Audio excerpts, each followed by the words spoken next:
Are you a volleyball enthusiast? Do you want to take your skills to the next level? Do you like our show? Support us? Join our Patreon community. You will not only help us create top-notch content, but above all, you will also unlock great benefits for yourself, such as personalized coaching or early access to our latest videos. Thank you to everyone who supports us. A brilliant save or pure instinct? It doesn't matter. The result is what counts. One hand, a foot, a shoulder, anything that keeps the ball in play. No time to think, only immediate reaction. Defense is not about technical perfection. It's about survival in chaos. It's about courage, improvisation, and an uncompromising fight for every ball. And also about falls, which are an essential part of the game. While we sometimes see two-handed digs, it is far more common to play with one hand in these situations. When reacting in an emergency, one hand reaches further than two. This instinctive move often determines whether the ball stays in play.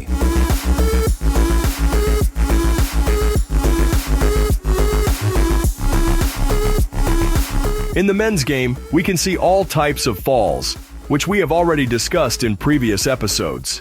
These include the side roll, pancake, or the classic dive. Each type of fall has a specific use depending on the situation on the court, the ball's trajectory, and the need for a quick reaction.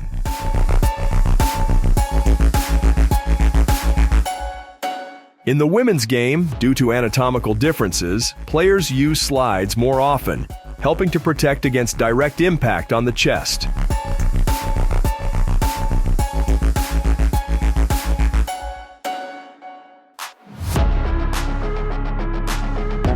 That's why side rolls are more frequent in both training and matches, allowing for a smoother transition from a defensive move into a stable position. Only rarely do we see women performing falls similar to the men's dive.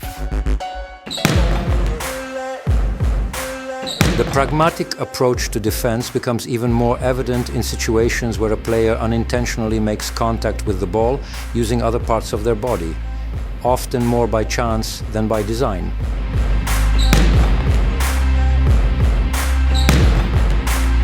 The defensive range a player must cover in modern volleyball is enormous. One of the essential techniques in this space is overhead digging, which reminds us of goalkeeper training. Remember, this technique extends a player's defensive capabilities far beyond just traditional forearm digs. Among the defensive techniques, we also include what we call self-defense, a situation where a player, after executing a block, doesn't stop playing but continues to dig the ball if it remains within reach.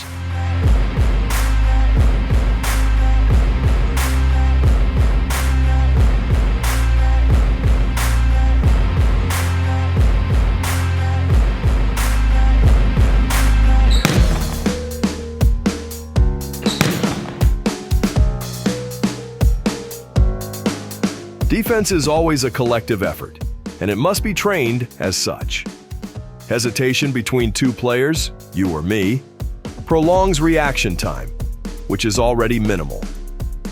If a ball travels at 100 kilometers per hour, 62 miles per hour, which is realistic for 14-year-old boys, it reaches the defender in just 0.2 seconds. That's not enough time for a conscious decision. Everything must happen instinctively. For girls, with spike speeds around 80 kilometers per hour, 50 miles per hour, the reaction window extends by about 0.1 seconds, but the principle remains the same. If a player ignores their first instinct and hesitates to check their teammate's position, they lose crucial milliseconds and won't be able to reach the ball in time. That's why defensive training must focus on making the correct reactions automatic, so players can rely on their instincts without hesitation.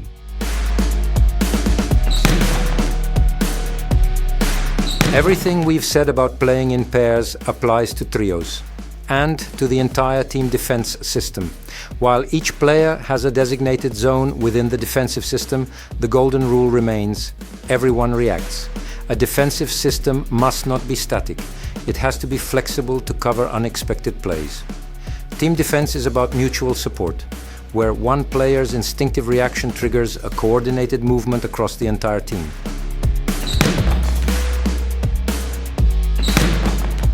And if we're talking about team defense, we must also factor in blocking coordination.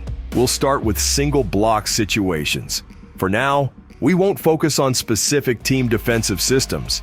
That will come in later episodes. Today, we'll concentrate on the fundamentals, one of which is that defense doesn't stop after the first touch. A defensive play includes the second touch, in case the initial dig is not perfectly controlled. We see the same fundamental principle in elite volleyball. Here we can observe the basics of the defensive system with a double block. Looking at the players' positioning, it's clear that their placement is not random. They are part of a coordinated defensive strategy. This connection between backcourt defense and blocking will be the focus of an entire future episode. A perfect example is Czech libero Milan Monique's spectacular dig, which highlights how crucial proper positioning is for a successful defensive action. Another great example comes from the Dutch national team, where a back row defender evaluates the situation and positions himself optimally. He is not just watching the attack, he is also tracking the movement of the blockers, anticipating where the ball might come through the triple block.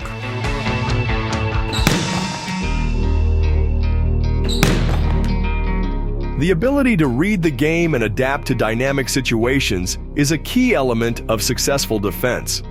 The following clips demonstrate that defense is not just about technique, as we've discussed in previous episodes. Nor is it just about reacting to the ball. It's about constantly evaluating the game and actively seeking the best position for the next play.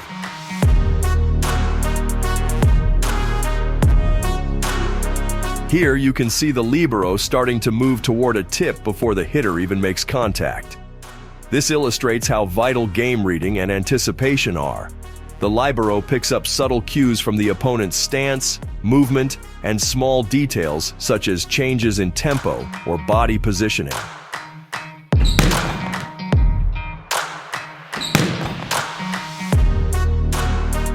One last thing to mention. A great defensive player must also be able to cover their own hitter. For an attacker, it's crucial to know that their spike into the block will be covered by teammates. And sometimes even with a foot, as Czech national team libero Michael Kovařík brilliantly demonstrates.